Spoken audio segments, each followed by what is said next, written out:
Tonight, off his first win as a BYU starting quarterback, he makes his debut inside Studio C on the Sitake Show. Please welcome a guy we just got to know pretty well, Jake Retzlaff.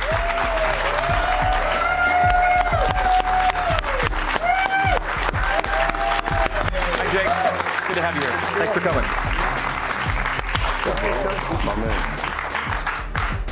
All right, I'm never sure if the guys are able to see the stories. Were you able to watch that video piece about yourself? I wasn't. Not yet. You got to go find it. Okay, you got to go see it. I'm looking forward to it. Yeah, no, I just love the way it was put together and learned more about you than I knew.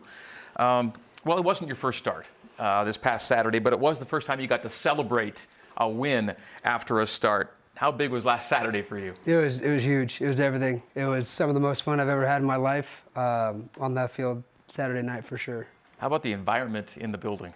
It was unbelievable. My favorite moment was probably going into the fourth quarter when Cosmo comes out and we get the crowd rolling.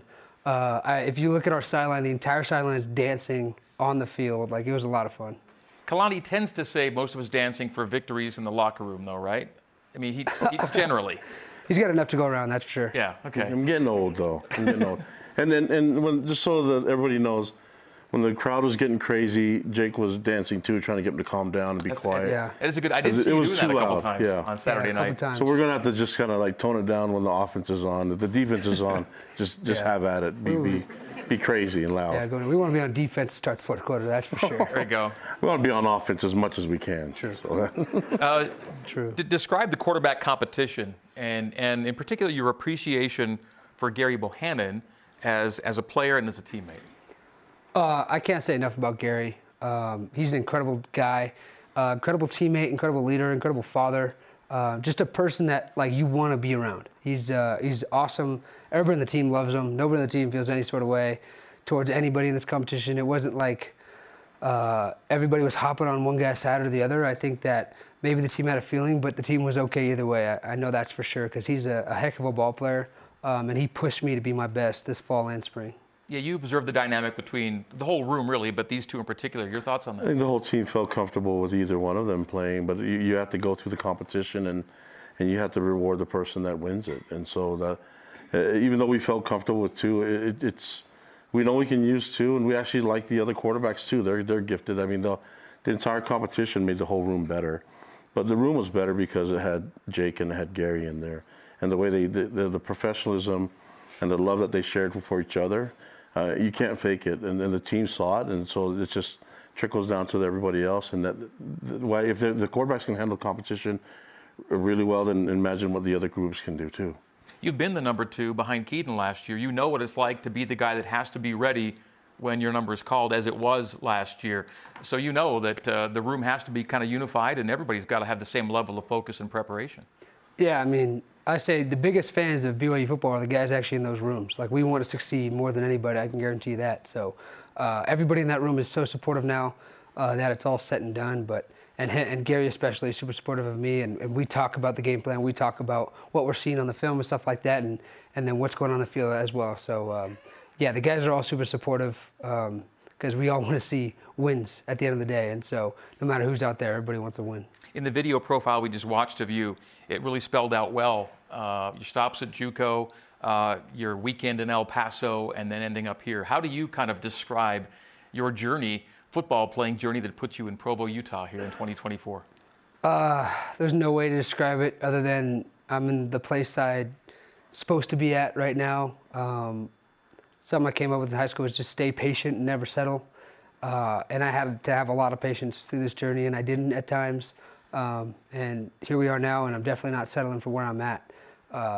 It was a roller coaster of a ride, as you guys saw. I'm grateful for every part of it, though I wouldn't change any of it. We see the Star of David around your neck. As a man of faith, at a school of a different faith, have you observed in this community a commonality of some beliefs, an understanding, a welcoming? How do you describe you settling into this community? Yeah, nothing but support. Coming to a faith-based university, you really don't know what to expect, but it's been nothing but support. And the funny thing is I've found that members of the church have a funny fascination with Judaism, and that's a fact. And so that's made it super special. I get guys come to me in the locker room at random times, like ask me a little question here or there, and I'll ask the same question right back to them, and it's awesome. It's just builds understanding. It builds the team together. I think that the more we talk about it, the more we get to just talk about something that's so important to us. It brings us all together. And so that was true this summer. That was true when Dan, our nutritionist, brought in a kosher food truck, which was it was like surprising to me when he did it. And I was so grateful for that. And so the guys got to experience this, got to ask me questions about this.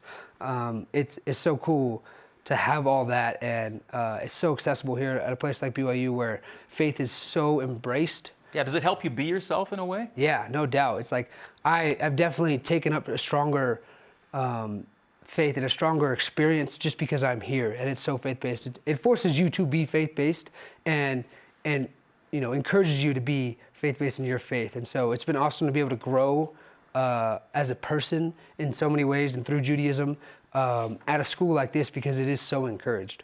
Kalani, what about that intersection of faiths that you've witnessed? Yeah, that's the gospel of Christ that we preach, and we have to run the program the same way, and we would talk about the leaders of our church. We talk about our religion, but we encourage everyone on our team that we have team members that are of the Muslim faith, and we encourage them to share and talk. It's all about good things too. We talk about good, wholesome things, and in a world where things are divided, it's good where everyone can kind of sit there and talk about more of the common ground than the differences. And you look at the things that Jake went through, it's definitely divine design that he's supposed to be here. I know that he's supposed to be here with our team. And the adversity that we went through, he's the guy to overcome all of that, even from last year. And so now we're at this place, and we have a lot of confidence going into this season and going to this next game. We know that there's a lot of things that we can improve on, but we also know that we appreciate each other more than just the game of football. Like, it's important for him to be in our lives. We'll talk more football with you, Jake. And Jake, I speak for all of Cougar Nation when I say we're glad you're here. We're glad you're here on the show, too.